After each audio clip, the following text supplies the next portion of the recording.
All right, so today we're going to read a book called The Lion Inside.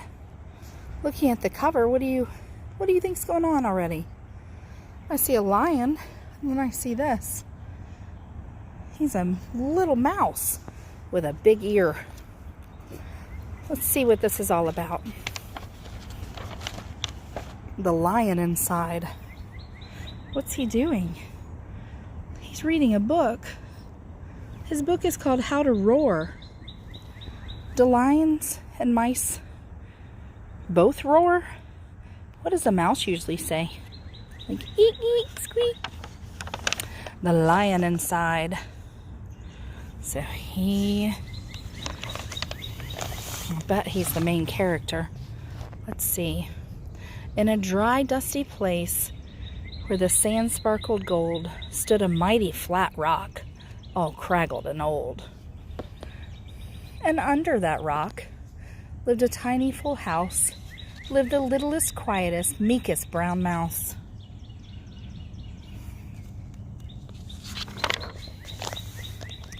He was so very tiny, so incredibly small, that nobody ever noticed him, ever at all. Look at him way down here. He got stepped on and sat on. He missed out on stuff, ignored and forgotten. His mouse life was tough. There he is. He's not very happy, is he? Meanwhile, far above, on top of the rock, times were quite different. It was lion o'clock. This huge, toothy creature made sure everyone saw how important he was and how loud he could. Let's see, what could he do? He could roar. Everybody roar. Roar, your biggest lion roar. Okay. He was head of the pack. He was shouty and proud. He loved flexing his biceps and wowing the crowd. Yes, all were impressed by this mighty king cat. If only, thought Mouse, I could be more like that. So little Mouse wanted to be more like him. Look at little Mouse down here. You see him? Then late one dark night in his tiny mouse bed, the cleverest thought popped into his head.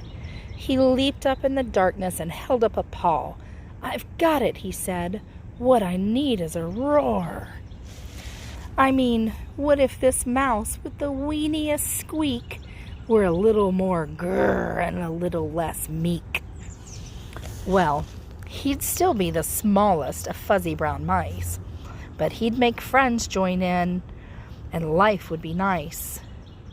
So he thinks if he were a little more loud, maybe he'd be noticed and have some friends. Yes, thought the mouse, I must find out how. I will learn how to roar. I will learn it now. But it wouldn't be easy. There was only one beast who could teach him this thing, but might make him a feast. Oh, what is he afraid Lion might do? Eat him for dinner. But it was time to be strong, take a chance after all. Forever was such a long time to feel small. So he made himself brave, and he thought like a winner. He set off for the top, hoping not to be dinner. It felt like the scariest thing he could do. But if you want things to change, you first have to change you. That's so true, isn't it? The farther he climbed, the closer he got. The slumbering lion reclined on top. What does slumbering lion mean? It means to be sleepy. So the lion looks like he's napping up top. And here comes Mouse.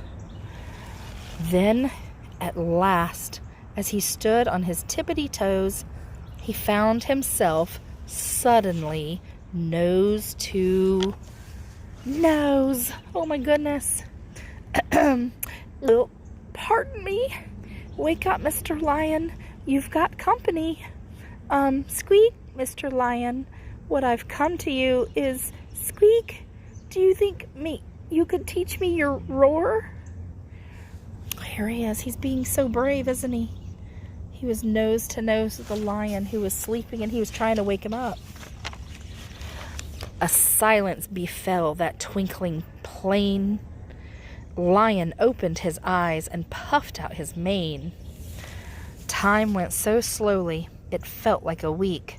Then he opened his mouth and let out an eek! What?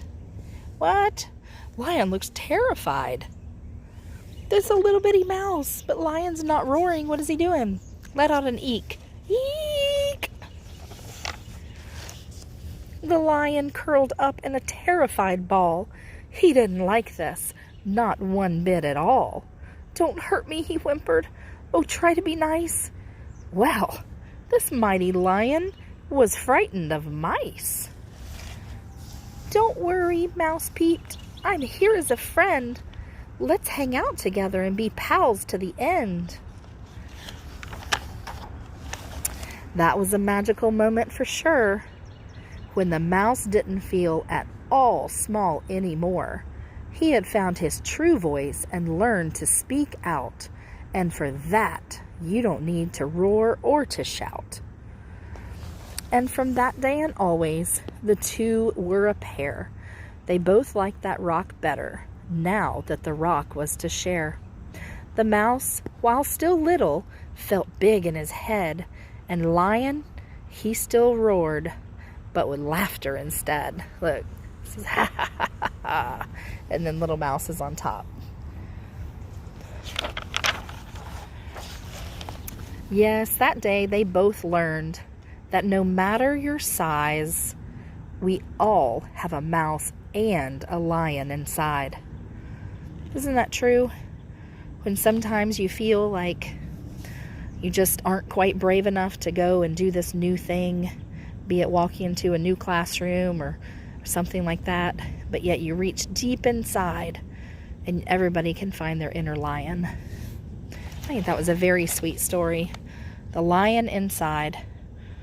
Very good lesson about finding when to be your quiet mouse and when to be your roaring lion.